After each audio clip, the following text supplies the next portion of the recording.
Great job! You can now attribute and acknowledge sources on information correctly. Yes, rightful owners of information and idea should be given credit at all times, whatever discipline or study it is. Respect is shown if we honor that they are the forerunner of this information of inventions, most especially in science, an area which takes pride of the many contributions to arts, science, and body of knowledge. Great scientists and inventors were credited for their works, and their achievements are until celebrated as part of the recognition accorded to them. For the second segment this afternoon, we will have a very interesting topic for grade 8 science. You are expected to identify situations showing action and reaction. Illustrate the forces that act between two objects. Explain how the action-reaction forces act on each other. Your radio teacher is a competent faculty member of Rinconada National Technical and Vocational School Annex. Students and parents, let us welcome your radio teacher for grade 8 science, Sir Raymond T. Toralde.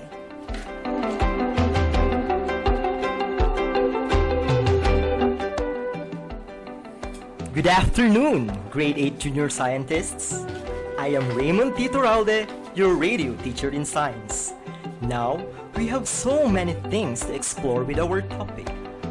In the previous module, you have learned about the law of acceleration. What again is the law of acceleration?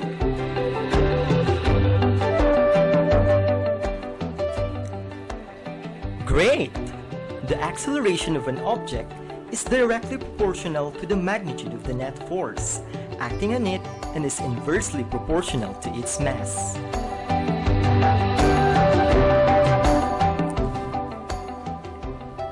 In this module, you will recognize that forces always come in pairs.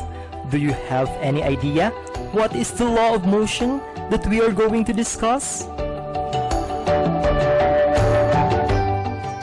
If you are thinking about action and reaction, you are right!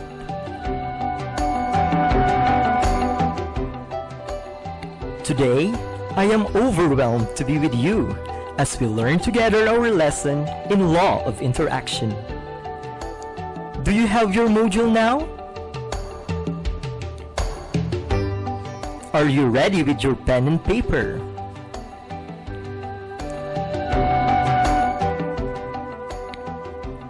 Reminder, science learners, please take utmost care of the modules given to you by your teachers. Study well and read them with full understanding. The following are some reminders in using this module. First, use the module with care. Do not put unnecessary marks on any part of the module. Use a separate sheet of paper in answering the exercises. Second, don't forget to answer what I know before moving on to the other activities included in the module. Third, read the instruction carefully before doing each task. Fourth, observe honesty and integrity in doing the tasks and checking your answers. Fifth, finish the task at hand before proceeding to the next. Sixth, return this module to your teacher once you are through with it. If you encounter any difficulty in answering the tasks in this module, do not hesitate to consult your teacher or facilitator. Always bear in mind that you are not alone. We hope that through this material, you will experience meaningful learning and gain deep understanding of the relevant competencies. You can do it! Handang isip, handa bukas! To activate your prior knowledge of our lesson for today, let us have a pre-test. Please turn your module to page 3.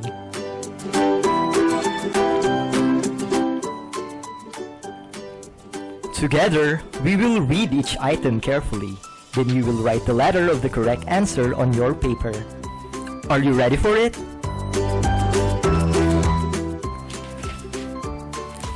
Let's begin! Number 1. A man pulls a large crate.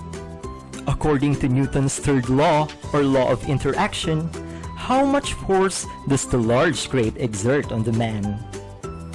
A. Greater than the force exerted by the man. B. Lesser than the force exerted by the man. C. Equal to the force exerted by the man. D. Cannot be determined. I will repeat the choices. A. Greater than the force exerted by the man. B.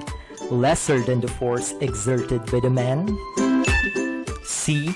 Equal to the force exerted by the man.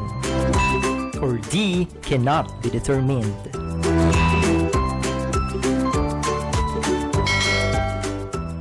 Number 2. Refer to the picture in your module. In picture A, Eugene is pulling a rope that is attached to a wall. In picture B, Eugene is pulling a rope that is attached to an elephant.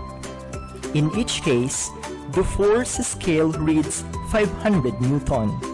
What can you say about the force of Eugene? A. Eugene is pulling with more force when the rope is attached to the wall. B. Eugene is pulling with more force when the rope is attached to the elephant. C.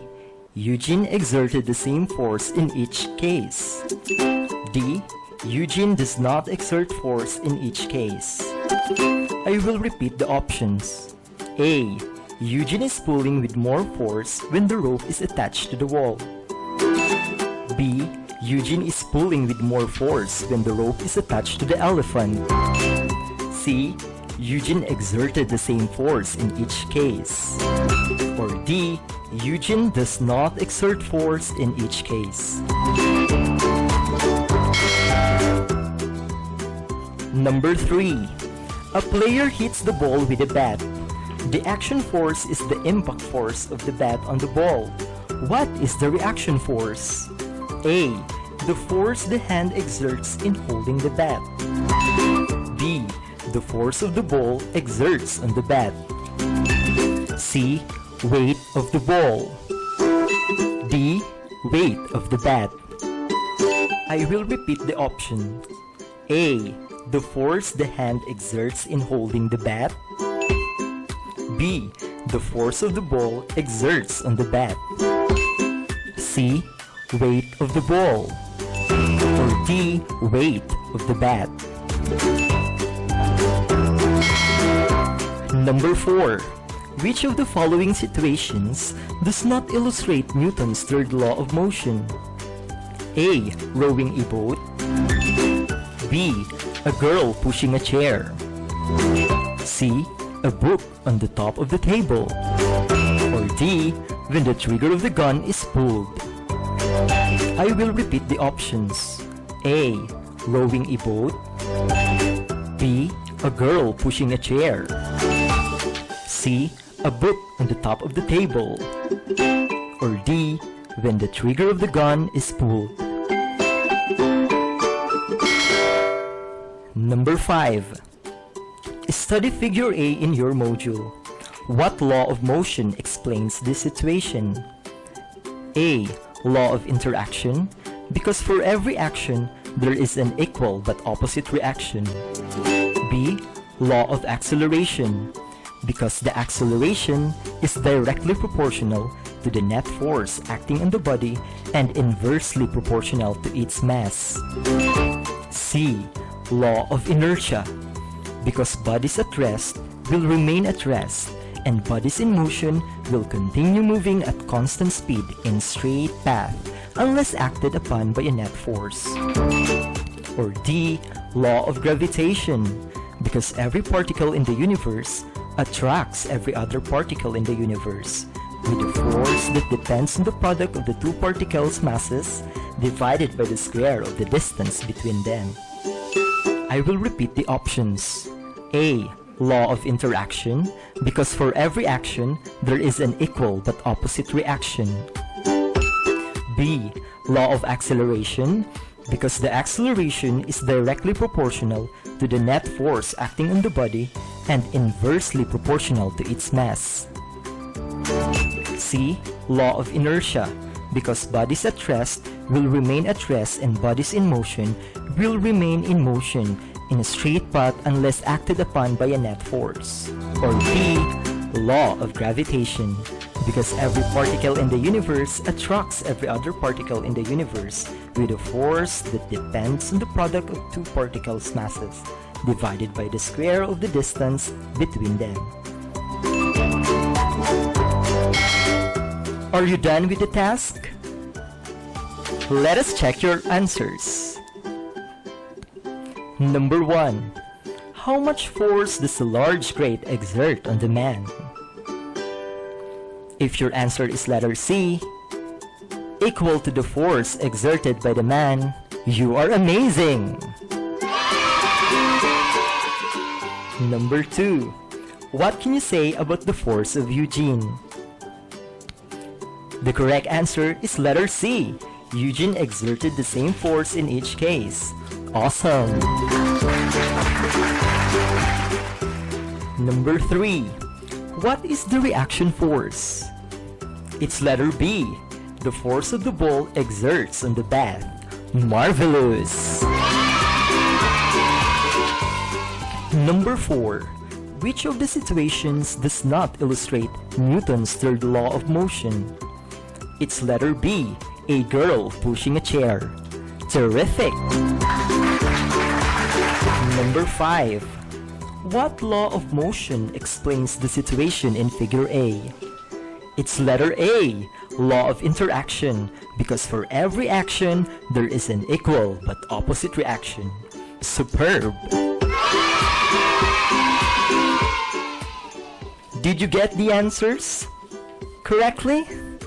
If yes, congratulations! To those who get them, don't worry if you got a low score.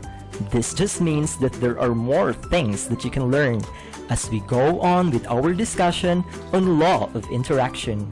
Are you ready? Great!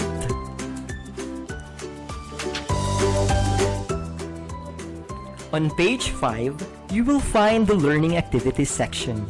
Are you excited to learn more? Yes, good to know that. Have you experienced riding on a bangka or fishing boat in a river or in a sea? If yes, I have questions for you. Number 1. What will you use for bangka or boat to move?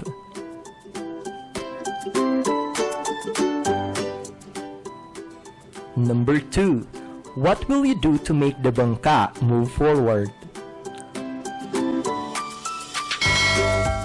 Number 3. What is the direction of the force you applied? Number 4. Is the direction of bangka the same with the direction of your force? It is one-of-a-kind experience to ride in a bangka. Paddle is used to move the bangka. If you paddle the water backward, you will go forward. If you paddle forward, then you will go backward. A force can be represented by means of an arrow. The length of an arrow represents the magnitude or strength of force, while its arrowhead represents the direction.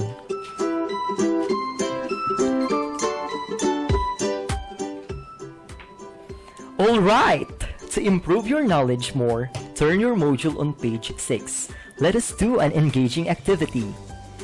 Take a look at the picture on the left side. It's a rocket, right? How does a rocket work? What do you think are the forces acting during a rocket launch? In the case of launching rocket, a rocket carries its fuel. Its engine turns the fuel into hot gas and pushes the gas out its back. The rocket's action is to push down on the ground with the force of its powerful engines, and the reaction is that the ground pushes the rocket upwards with an equal force. The rocket exerts a downward force, and the reaction force pushes it upwards. The magnitude of the reaction is equal to the magnitude of the action, but they are opposite in direction.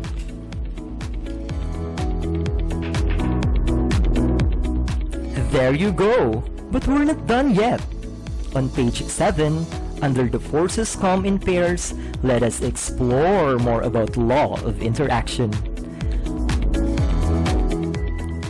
In this activity, you will identify situations showing action and reaction. You will also draw arrows to illustrate the forces that act between two objects, then explain how these forces act on each other. Number 1 is done for you. Number 2 situation, walking on the floor. Does the situation show an action and reaction? Yes or no? Number 3 situation, a person leaning on the wall. Does the situation show an action and reaction? Yes or no? Number 4 situation, a person steps off a boat. Does the situation show an action and reaction? Yes or no? Number 5 situation, a swimmer swimming forward. Does the situation show an action and reaction? Yes or no? Number 6 situation, a person sitting on a chair. Does the situation show an action and reaction? Yes or no?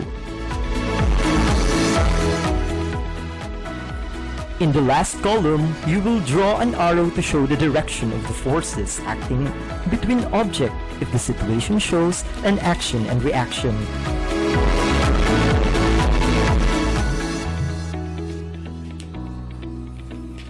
In the activity, you observe the similarities and differences between the interacting forces in terms of magnitude and direction. This relationship is stated in Newton's third law of motion. Law of interaction. Forces always occur in pairs. Every time a force or action occurs, it causes a reaction. We can describe the reaction in terms of its strength or magnitude and its direction. The magnitude of the action is equal to the magnitude of the reaction. The action and reaction forces are reciprocal or opposite on an object. For example, in number 1 situation, if you throw a rock into the water, it's going to create a ripple or splash. The force of the action and reaction always match up. While an action and its reaction are equal in magnitude, they are opposite in direction. The rock plunges down into the water, but the water splashes up. Both forces are always there whenever any force occurs. In the second situation, your foot pushes, action, and the ground pushes back, reaction. Likewise, as you lean on the wall exerts a force opposite and equal to the force you exert while leaning on the wall. In situation number 4, a person steps off a boat. As the person moves to the left, that is the action. When the boat moves back to the right, that is the reaction. When you throw or shoot something forward, the recoil of the force pushes you backward. As the swimmer pushes against the water pushes back on the swimmer and pushes her forward. When you push on an object, the object pushes back with an equal force. Think of a man sitting on a chair. The weight of the man exerts a downward force on the chair. This is the action force. The chair exerts an equal upward force on the man. This is the reaction force. Note that the two forces act on different objects. This action force acts on the chair, and the reaction force acts on the man. Every time a force acts on an object, it causes a reaction force in the opposite direction. The statement for every action, there is an equal and opposite reaction, means that in every interaction, there is a pair of forces acting on the two interacting objects. The size of the forces on the first object equals the size of the force on the second object. The direction of the force on the first object is opposite to the direction of the force on the second object. Forces always come in pairs. Equal and opposite action, reaction force pairs. So, how was it? How did you find the discussion? If you think there is a need to go over the lesson again, yes, you can always go back before the module will be returned to your teacher. There are lots of real-life examples of the law of interaction. For instance, when playing volleyball, your arms exerts a force on the ball, making it move forward. At the same time, volleyball exerts force on your arm, which makes it painful. Now, it's your turn to write down one real example of law of interaction. Describe the action-reaction forces acting on the objects. I am giving you 5 minutes to write down your answer. Remember, law of interaction, for every action, there is an equal and opposite reaction.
Did you enjoy our discussion today? Great! How about the activities? That is incredible! Now you see how the motions around us are related to law of interaction. Now, my dear students, I hope you have learned a lot while enjoying the lesson. You still have other activities in the module. To further enhance your knowledge, please continue answering the next task. A boy is pulled by a tractor and an elephant. Draw arrows to identify the chain of at least 6 pairs of action-reaction force, pairs in the diagram as shown in your module. Should you have any difficulty? Feel free to contact your teachers to help you. Important reminder, students, now that we are experiencing a global health emergency brought by COVID-19 pandemic, it is just right to take utmost care of our health. Practice self-care, at the same time, rekindle our commitment in taking good care of our studies. Thank you so much. Until next radio lesson. Goodbye!